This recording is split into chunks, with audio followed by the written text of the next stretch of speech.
The world and his dog has been banging on about Lost. Oh, it's so mysterious! No, it isn't. It's arbitrary nonsense.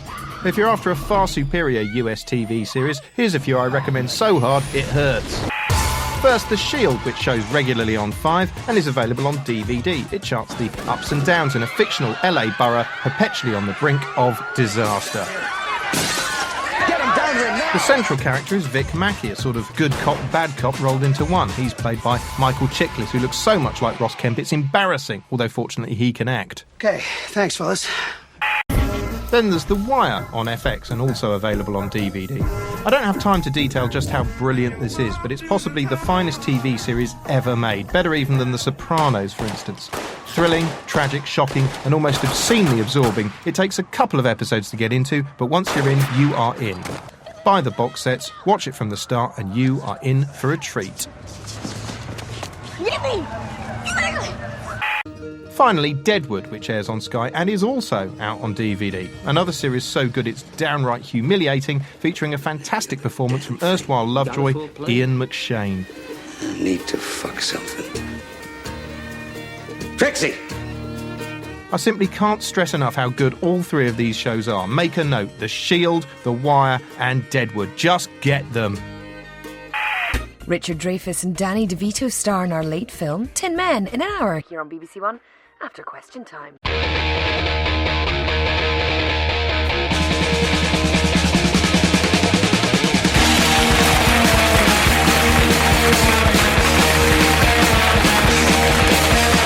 If you like to gamble, I'll tell you how you land. You win some, lose some, it's all the same to me.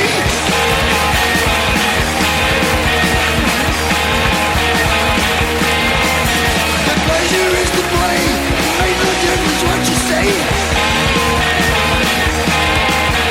I don't say greed, the only card I need is the ace of spades. The ace of spades. Good evening, and welcome to Croydon.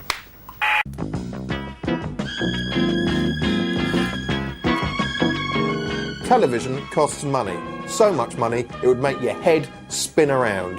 Even a programme like this, which is low budget in telly terms, costs around £47,667 per episode. £47,667 per episode. I don't believe you. Well, it does. And stop interrupting me. Sorry. Still, 47 grand, eh? Just imagine what you could do with that. It's not enough to do something sensible with, but it's enough to do something silly with. Or a car. Clothes. Definitely give some money to charity. Pay off my debt. Clothes. Book a nice holiday. Girlish country. We should probably have just let them have it, to be honest. Anyway, outside the world of telly, that figure might seem astronomically high. So how does it break down? Well, even this sequence, in which all that's happening is I'm talking to you, this costs more than you might think.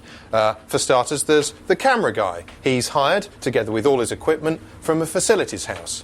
Furthermore, he's shooting on Digibeta, because it looks nicer than this. This is DV, which is cheaper and simpler to operate, but looks a bit bleary and grim by comparison. Oh, that's better. Anyway, the camera guy, the camera itself, and the sound man, cost around £850 a day. Here you go, you fleecing yeah, hope it chokes you. Then there's the rest of the production team to consider. We've got a series producer who keeps things all together, an assistant producer who assists him, 2 archive researchers who dig up old clips, another researcher who researches whatever it is that he does, a runner who has to fetch me a coffee every time I clap my hands. Run!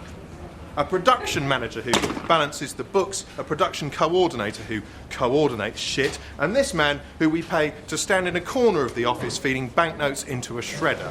Not now!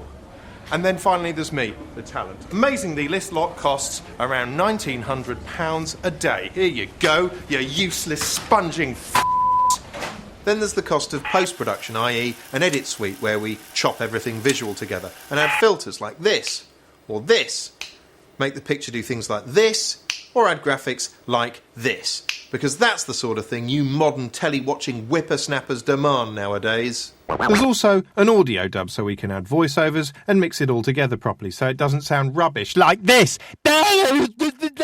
Next, there's clearance. Let's say I want to show you a clip from an old episode of Clopper Castle. I say. What goes up when the rain comes down? I don't know. What does go up when the rain comes down? An umbrella. Well, that's copyrighted material which has to be paid for. Unless, actually, you're showing it for the purposes of criticism and review, in which case you can often use it for nothing.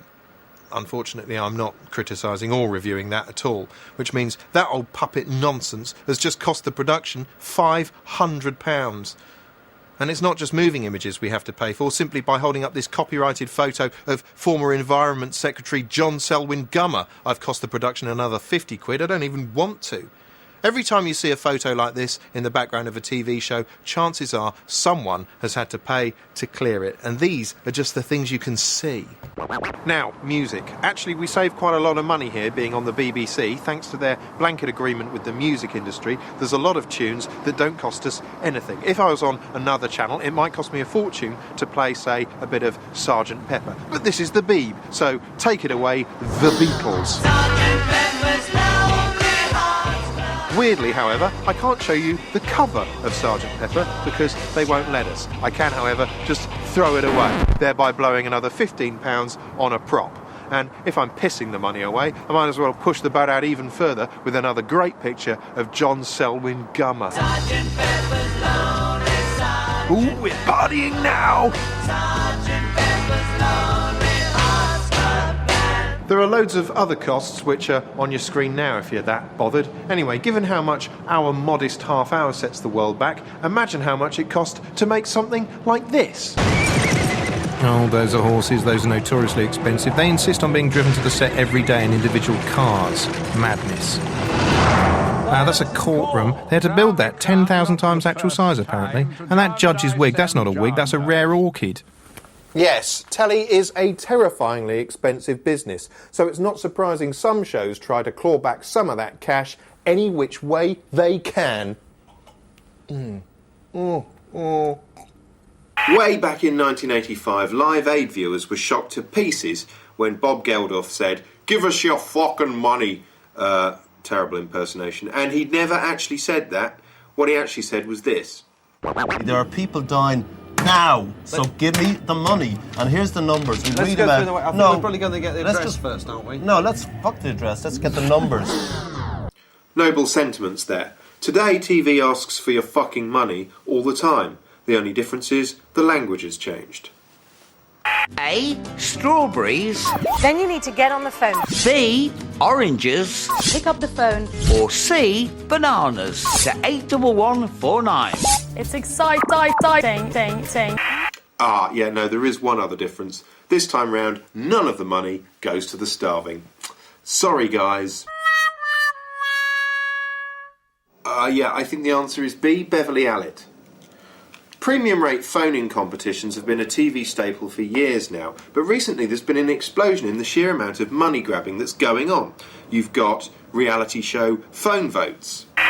If Jason's your winner, then vote for him on 09011 21 4404. You've got music stations running high-tech versions of those playground games in which you used to work out whether somebody fancied you or not.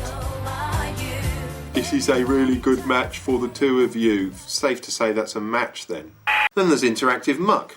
Call centres, basically, that you can masturbate to. Get that number, 0908 391 8000. It's going to be below us throughout the whole show. Beep, beep, I done text it and her bum come out. Option number 2 is Chardonnay, and option number 3 is Sarah. Her box looks like it's frozen. Her what looks like it's what? Those are aimed at idiotic men. For idiotic women, there's this sort of thing. Psychic predictions through your TV. Kerry up next says, will I pass my driving test tomorrow? Oh, Kerry, fingers and toes crossed for you. Go slow now. Look at the cards there, yeah? Because the card for your driving test tomorrow shows you riding a horse. Modern day horse is obviously a car. 7777. What are you waiting for? You're the psychic, you tell me. There are also dedicated quiz channels, which are the TV equivalent of round-the-clock coconut shies. It's exciting when you think you can walk away with £3,000 for one answer. And there are TV casinos where you can play roulette while the presenters struggle with moral dilemmas. I was actually thinking about joining the army. Yeah? Yeah, I really was. What, you mean, going around... Yeah, doing the killing, obviously. Yeah. Still, at least that's vaguely real. Here's something that isn't. CGI race courses where you can bet real money on unreal GGs. Yes, come on! Way! The little horsey go for a ride round Pixel Land. I suppose in today's kill-or-be-killed penny-pinching business environment, this sort of thing is only to be expected. But I also can't help feeling it somehow permanently alters the relationship between viewer and box, and not for the better.